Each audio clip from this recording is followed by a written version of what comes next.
Good morning. I'm Susan Goldman, and it's a pleasure to be at the TechTeach conference this morning and to have an opportunity to talk with you and make some remarks about technology and teaching.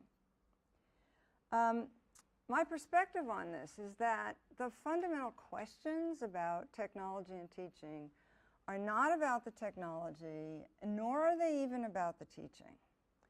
The key questions are really, what do we want students to know and be able to do, and why? What are the instructional experiences they need to successfully acquire these competencies? And then the question of what and how can technology help us provide those experiences? You might wonder why those are the key questions. Well, let's look at some contrasting classrooms to get a look at why these might be important questions to ask. So everything we know about how people learn tells us that we don't want classrooms that look like this. In 1930, the Republican-controlled House of Representatives, in an effort to alleviate the effects of the, anyone? The Great Depression, passed the, anyone? The tariff bill, the Hawley-Smoot Tariff Act, which, anyone raised or lowered? Raised tariffs in an effort to collect more revenue for the federal government. Did it work? Anyone? Anyone know the effects? It did not work, and the United States sank deeper into the Great Depression. Okay, so where's that from, guys? Yes. All right. So there's your sort of typical stand up and preach kind of classroom. We do want classrooms that look like this. Consumer debt, because of all that, like they're making everything cheaper, so people thought they could buy more, so they borrowed more, and then like consumer debt went $7 billion. So this is just a quick snippet of students who are talking about the economy, just as the students were the topic, that was the topic in the Ferris Bueller clip that I just showed you.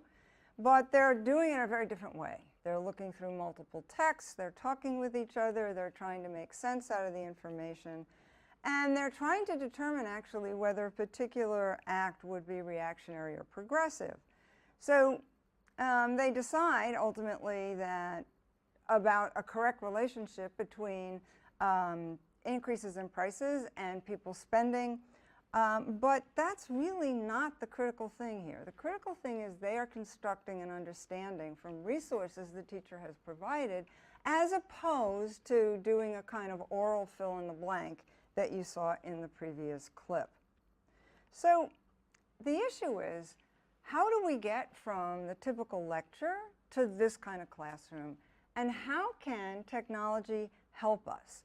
It won't always help us, but there may be ways that technology can help us. And my point and my major claim here is that to figure out how and if technology can help create these kinds of environments, we need to start by rethinking the objectives of schooling. And that starts with the question, what do we want students to know and be able to do, and why?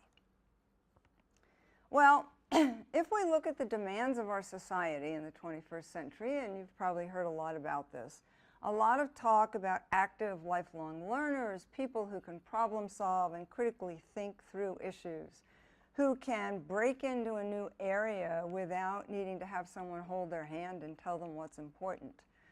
In short, they need to learn with understanding, and they need to know how to do that. It goes beyond just memorizing facts, and it goes well beyond fluently executing sets of procedures that they've been taught. Now, I'm not denying that mastering basics is important, but knowledge of the basics is not sufficient to be successful personally, professionally, or academically in the 21st century. And our educational systems have to change in response to making it possible for students to acquire skills that will enable them to be lifelong learners. Now, we do have some research to go on, The learning, cognitive, and educational sciences provide a real wealth of knowledge, a knowledge base for us with respect to how people learn a variety of different kinds of knowledge and procedures and skills.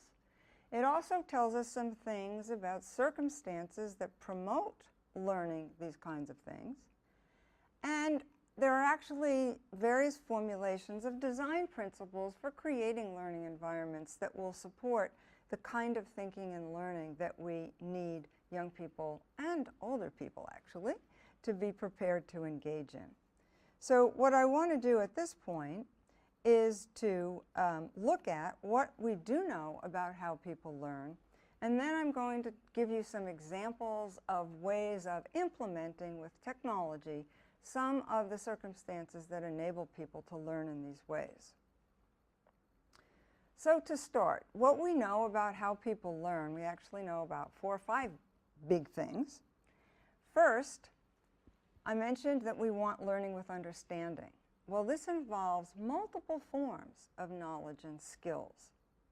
For example, students need to understand what the core principles or the big ideas in particular disciplines are, and which ones are actually important in multiple domains. So for example, we can talk about interdependence in an economic system, and we can talk about interdependence in a river system, an ecological system. So it's the same word, and it has some same similarity in underlying concepts of things affecting each other. But within each of those 2 disciplines, the way interdependence plays out and the things that you need to know are quite different. On the other hand, knowing that interdependence applies in both systems, if you don't know anything about economics, but you do know something about interdependence in another discipline, you at least come with some very abstract sense of what interdependence might be like in the new topic you're going to be learning about. So these big ideas and core principles, also, they're not just things that you just define for somebody and leave. Rather, they need to be exemplified and they need to be experienced in a range of contexts so that they can be understood and applied flexibly, and not just for the problems that come at the end of the chapter in which the idea was introduced. So it's very useful for students to be able to see similarities and differences across different domains, in part because it helps us organize things meaningfully.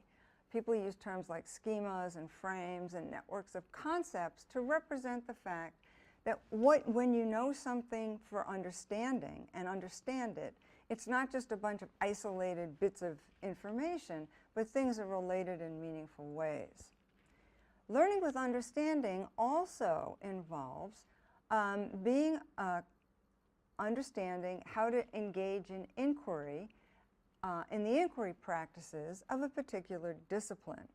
For example, what I mean by inquiry practices, these are 8 inquiry practices that are part of the science framework, scientific and engineering practices. You notice there are things like asking questions and defining problems, getting information, analyzing and interpreting data. These are practices of inquiry in science and engineering, and students need an opportunity to engage in these kinds of activities in developmentally appropriate ways. Of course, I also mentioned earlier, we need procedural skills. We need to be fluent at them. We need to be able to plug and chug in equation solving, for example. Which brings me to the second big thing we know about how people learn, that there are phases of knowledge and skill acquisition. Initial acquisition, developing more fluency with that skill or being able to retrieve the knowledge fluently, and being able to use it flexibly in a variety of circumstances. Well, the key here also is that there are different kinds of instructional experiences that are needed depending on whether you are acquiring, becoming fluent, or attempting to be flexible in the application of a principle. So for acquisition of an initial learning of a skill, some engaging in meaningful activities and problem solving might begin to give you a sense of what it is. But then you need to be able to use it in an effortless manner so that you don't have to expend a lot of attentional resources on it. For example, math facts. You don't want to have to figure out every single time what 5 plus 2 is. When you see 5 plus 2, you want to automatically retrieve the fact that it's 7. Well, that requires developing fluency and a kind of practice that you need. But that practice is not going to get you to be able to flexibly apply it. To flexibly apply it, you need experiences that allow you to stretch where you use that knowledge from the original learning situation. We also know that it is very important for people to be able to monitor and regulate their own learning. They need to be aware of how they're learning, why they're learning what they are, when they're not learning, when they're not understanding something, and when they know what to do and when they don't know what to do, so they can seek help or outside expertise to help them better engage in the learning process.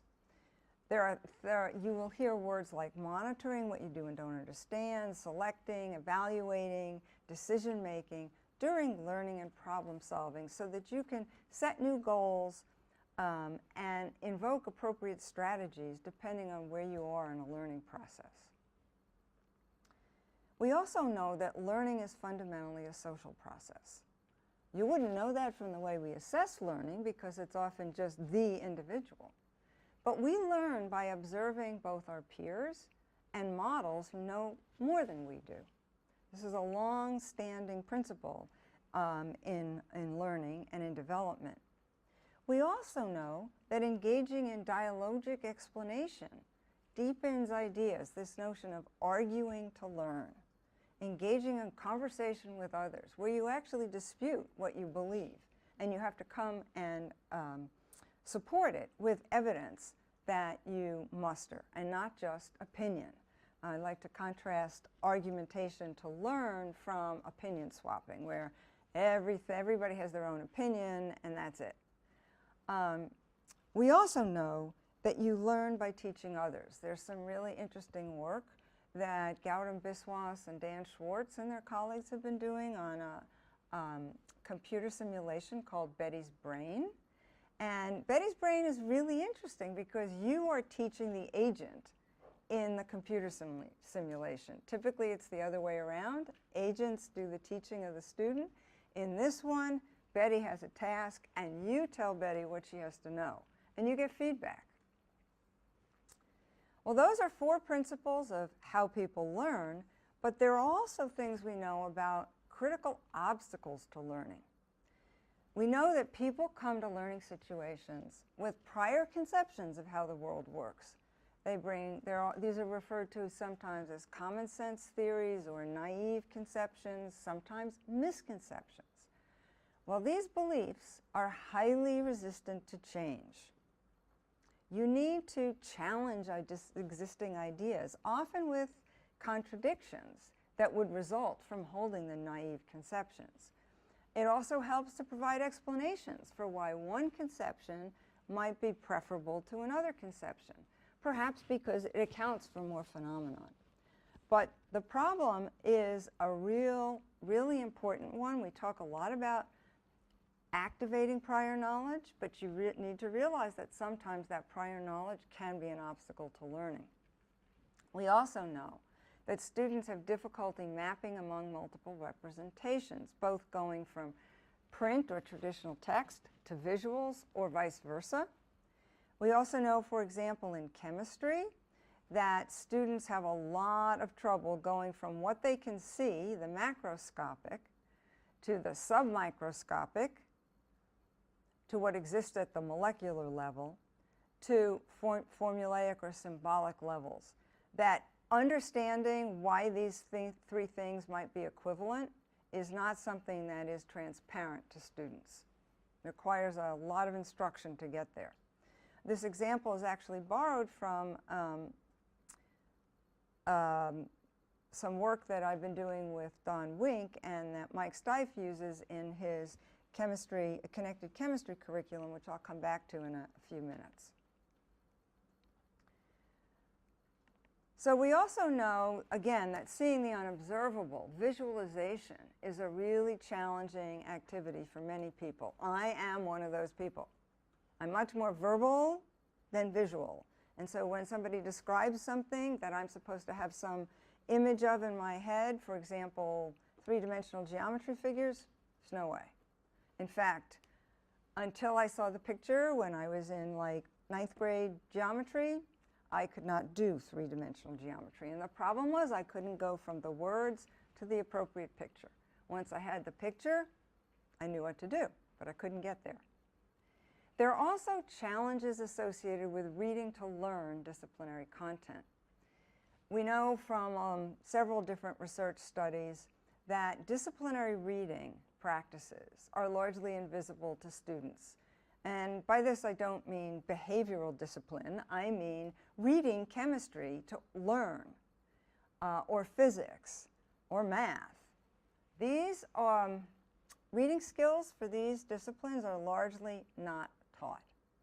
And in part, it's complicated reasons about why, which I'm not going to go into here. But basically, college and high school teachers don't assume that they need to make visible to students how they read and why they themselves read that way. Yet we know that experts read very differently than novices read in the discipline. And I'll show you a little example of how to address that in a few minutes.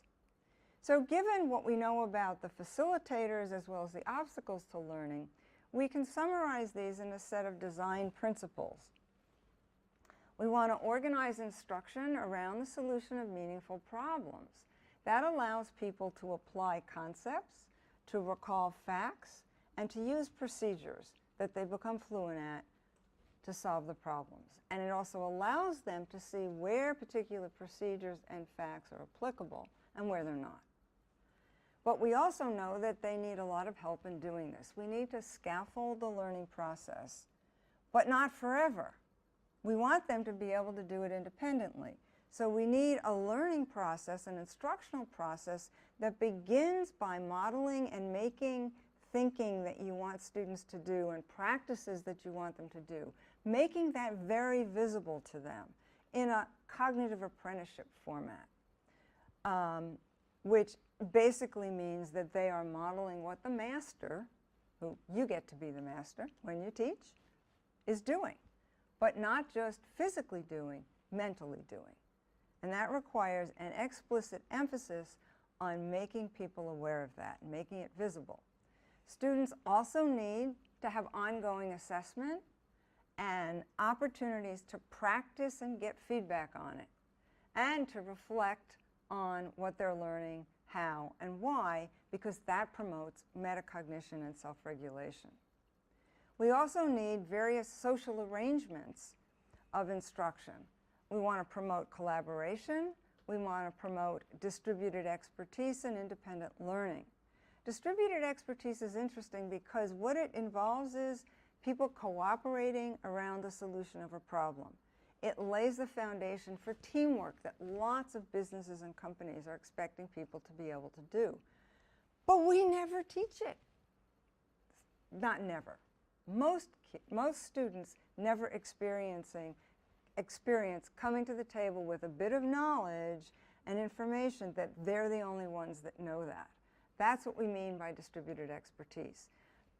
Pooling the ideas that each person at that table brings is the way you end up solving the problem. And that's what's going to happen when they get out into the real world.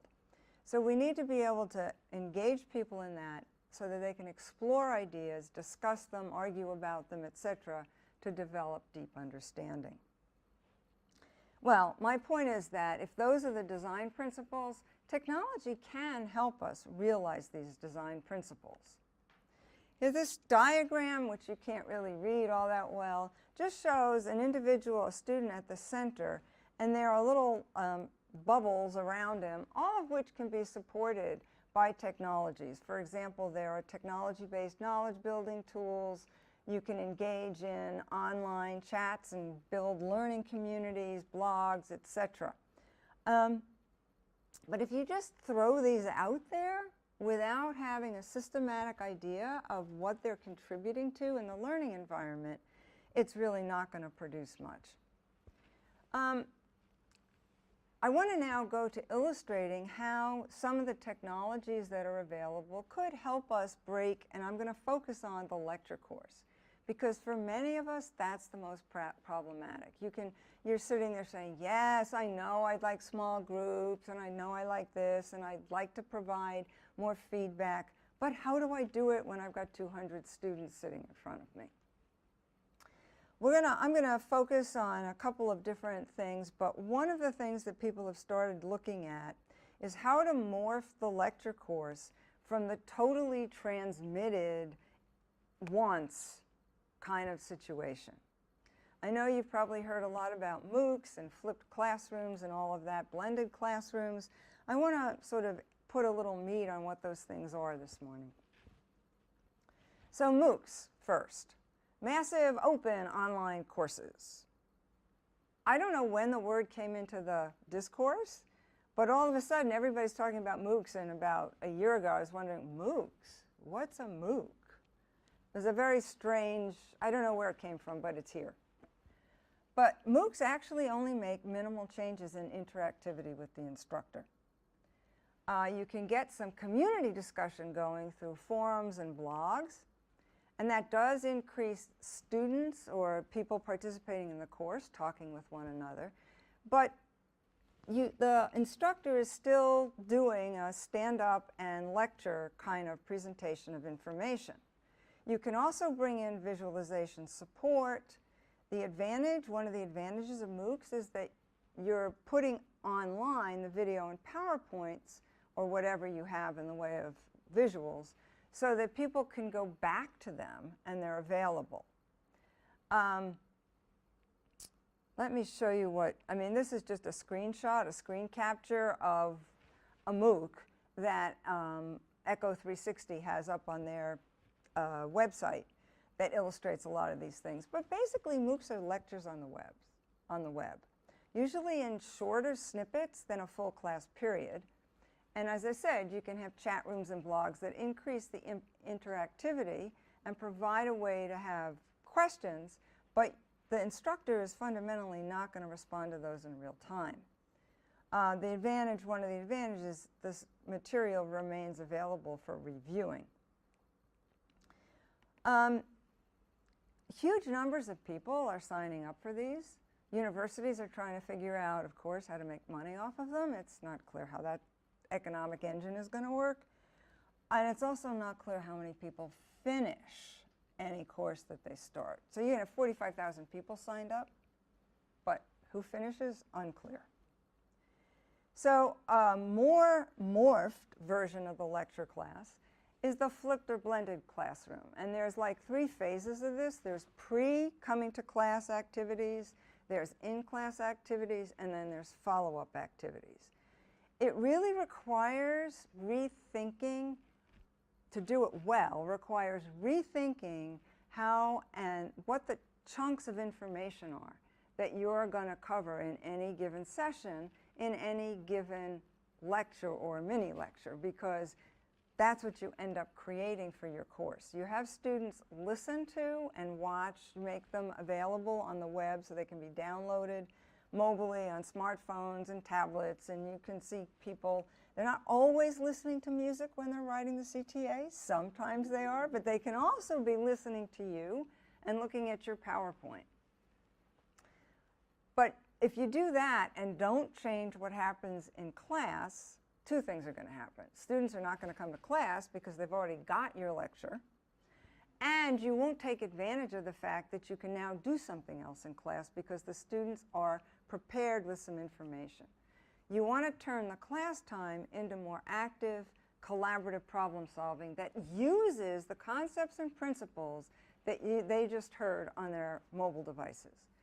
And then you get, as instructor, you get to walk around, you get to respond to questions, you get to elaborate on points that are unclear. You get students working in small groups and you kind of eavesdrop on them so that you get on, while they're doing it, feedback on their problem solving. And you can also use assessments like asking a question and have everybody respond using that sort of clicker method, which I'll show you in a second. But it does require a lot of preparation to rethink what do I want students to know, what am I going to put in a lecture, where are they going to get it in what are they going to get in the problem solving. It can be very effective, but it can also be very time consuming to set up. And again, the resources are available before, during, and after class, so students can go back to them. I want to show you an example of a flipped classroom in a course that has a lot of visual content. It's a course in anatomy or in a kinesthesiology program. I'll just show you a little bit of this video. Right here, and you can see a little square. I think the classroom is completely different. What are we to do in the classroom that takes advantage of the bodies being in the room? I was frustrated by the lack of engagement in my big lecture class. With lecture tools, I started thinking, what do I want them to know right now? Not what do I want to be saying to them, what do I want them to know? So it changed my whole point of view. I took my PowerPoint slides, uploaded them, very simple to do. I'm often removing material from those slides and replacing it with an interactive activity because they have to engage with the material right now. What do you think about this? They're active with the material, they find out what they know, what they don't know. Then I can peek into their minds. I can see what they don't know. It's right there on the screen. Then we can talk about it. The more conventional technology is clickers. You put up a multiple choice question, the students select one of the responses. But that didn't help me with anatomy because what I want to do is show them images and say where on this image is the muscle. The image-based questions where the students can interact with an image. That's everything for me with such a visual. So what I wanted you to see in that slide was that several things. There was the realization of ongoing assessment and feedback, the ability to present visualizations and see what students understood about them, the ability to do it in real time. The other important thing is a comment she made very quickly. She often removes material from her PowerPoints, meaning that when you do this beforehand, you don't want to give a 45-minute lecture. Nobody is going to listen on a mobile device to you for 45 minutes. Not going to happen. So you have to break things up into just more of the essentials, and then perhaps give extended readings that might elaborate that after students have had some ongoing and sort of hands-on activities with it so that it's more meaningful. I want to move to something that gets at that visualization that I was talking to you about. It's borrowed from, this example I'll show you is a simulation that's borrowed from Mike Stieff, who has a chemistry curriculum for high school students. And interestingly, he's just been awarded an NSF grant to scale this up to college chemistry. I want to show you just quickly an example of one of the simulations from the high school curriculum. I'm going to start this simulation. This is a drop of water. It's the at the molecular level, what happens when a drop of water falls. And you'll see over here a heat setting and a temperature setting that you can't really see. But the temperature is 25 degrees, elapsed time. And over here, I can add heat to this, and the molecules will move differently than if I subtract heat from it. And so you can see what happens when you add and remove heat. Now, one of the misconceptions that this gets at is a lot of students think that you're adding or removing temperature, but you're not. It's heat. Now, the heat affects the temperature, but temperature is a dependent variable. It's not the independent variable. What you do the heat, and that's what you can manipulate here, is the independent variable affecting the molecular structure. So there are a whole host of these simulations that go with some of the key principles and concepts within the basic chemistry curriculum that they have found are very, very helpful for students.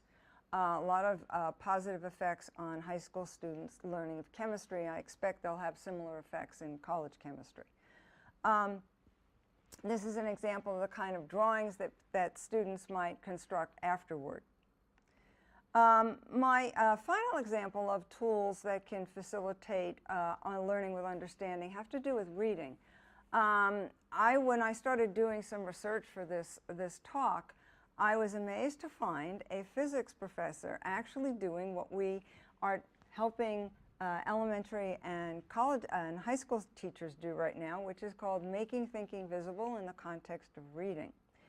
This, I'm going to show you a clip in a second of a physics teacher making visible to his physics students through a video what he's thinking about in reading as he reads a physics text. It is an example of the modeling cognitive apprenticeship notion that I mentioned earlier. All right, this is the screencast for the beginning of Chapter 2. We're dealing a lot with plane waves here. And then towards the end, we're going to deal with this refractive index. And so let's just dive right in. So plane waves, again, is the big deal, and I'm going to have some pictures to show you about that. And these waves are big old sheets that sort of propagate through. Of course, we think of a sine wave looking like this. We think of this as being a sheet of really strong electric fields. And this here, right, maybe right here, would actually be a sheet of relatively weak electric field in the other direction. Now he goes through and he does this for several pages in the chapter, and you'll see that in this quick tour through this that he does a lot of drawing and relating the text to visuals and translating what's going on. So it's an example of the videos you could create. That they could be on your website, they could be part of a MOOC, they could be part of a flipped or blended classroom. The point is it's using the technology to make something visible to students, and it's available for them. You don't have to do it just once in class. The other cool thing that this person is doing is the student is submitting homework and providing an explanation of the homework that they did. Okay, so the problem I'm going to do involving constraints is the mass that slides along this frictionless path. So you get the idea We can that the student is communicating with the instructor about some piece of work that they're submitting. Very cool way to use the technology. This kind of textbook augmentation, and also the way the students can send the video of their homework, of their work to the professor, are ways that students can make their thinking much more visible to the instructor, which will help the instructor figure out where students are understanding and where their confusions are. So these are just a few examples of how technology might help enact the design principles and address obstacles to learning. There are lots of affordances for more effectively dealing with these obstacles to learning, as well as creating more active and collaborative environments. By way of closing, I want to leave you with a set of questions that you can use to guide your thinking about teaching, technology, student learning throughout the course of the day as you visit various vendors that are here to share with you various technologies, and as you see what people are already doing with their courses. The guiding questions have got to start with, just to come back to my mantra, what do I want students to know and be able to do when they are done with this course, program, degree? How will I know what they know and can do? That's the assessment issue. What do students have particular difficulty with? And how can I use technology to assist me in creating the kinds of environments I want that are collaborative, that are interactive, that enable me to tackle things that students have particular difficulty with, pose problems, provide feedback, and most importantly, know what students know. Thank you.